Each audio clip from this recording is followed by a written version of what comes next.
começar a avaliação inicial.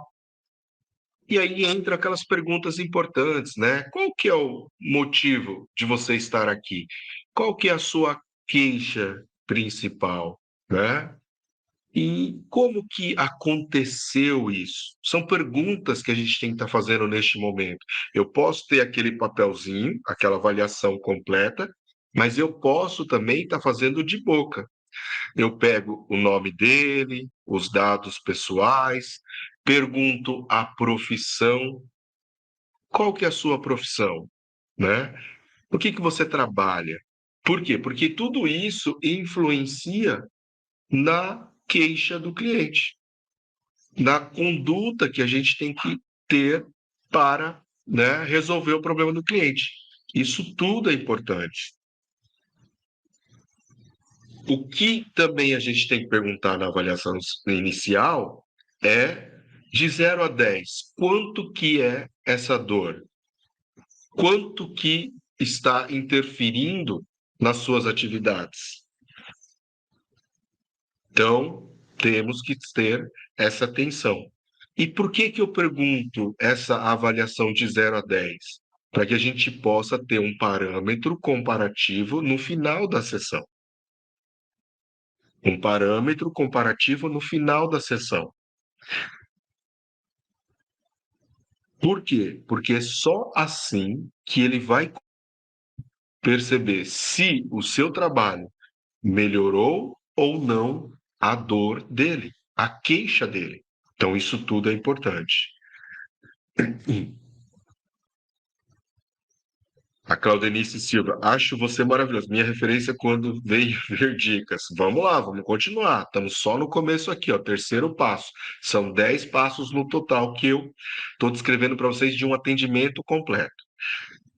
Além dessa questão inicial e final, em relação à dor, em uma nota de 0 a 10, em que 0 é sem dor nenhuma e 10 é aquela dor absurda que eu tenho que ir para o hospital, tá? Você vai estar perguntando para ele. A gente tem que ter uma ideia de que essas notas, elas são subjetivas, certo? Então a gente vai categorizar isso. Se a pessoa falar 10, 9 ou 8, é porque a dor é muito significativa. Tá? Então, atrapalha muito a vida do cliente, o dia a dia. Se ele falar 7, 6 e 5, é porque é uma dor forte, mas que ele consegue realizar as atividades dele. Se ele falar 3, 4 e 5, quer dizer que é uma dor moderada, que apesar dele sentir a dor, não é aquele incômodo, tá? Muito forte, atrapalha, mas ele consegue realizar muito mais atividades. Ele consegue trabalhar, ele consegue fazer tudo aquilo que ele precisa fazer no dia a dia. E leve vai ser de 1, 2 e 3. É uma dor leve, tá? É aquela dor que ele sente, tá? Mas que não incomoda o tempo todo. Que não incomoda o tempo todo. Que às vezes sente só de vez em quando, por exemplo, tá? Ocasionalmente, ou periodicamente, ou depois que faz alguma determinada ação, depois que fica muito tempo sentado, depois de algum fato corriqueiro do dia a dia dele, depois do trabalho, depois de jogar bola, depois, tá? De algum fenômeno, assim, de alguma ação. E 0 é que aí ele não sente dor.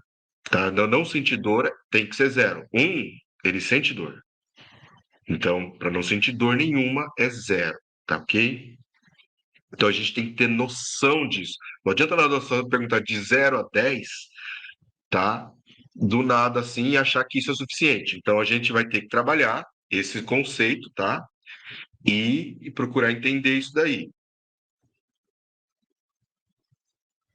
Eu tô com uma questão aqui que minha tela, de vez em quando, ela escurece aqui, eu não sei por quê.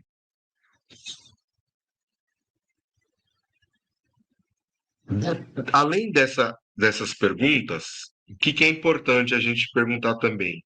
Qual movimento ou posição, ou postura que piora a dor. Vamos perguntar primeiro o que piora a dor. Por que disso? Porque se eu sei que determinado movimento, por exemplo, de levantar o braço piora a dor, eu vou tomar mais cuidado na hora de levantar o braço dele. Porque eu sei que ali está doendo. Se eu sei que eles têm dor para baixar ou para esticar, eu não vou posicionar ele dessa maneira. Eu já vou posicionar ele de uma maneira mais confortável.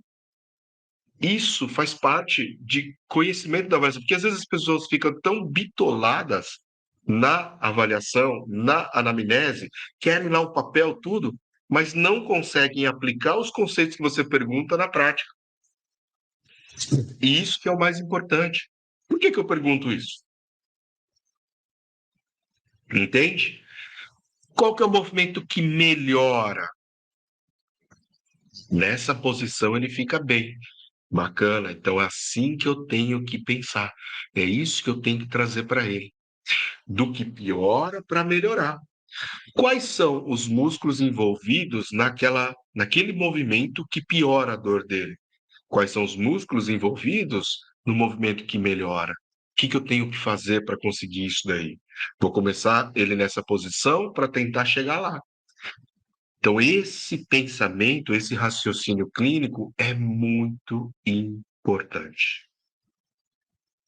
E depois, eu vou usar também o movimento que piora para reavaliar lá no final da sessão.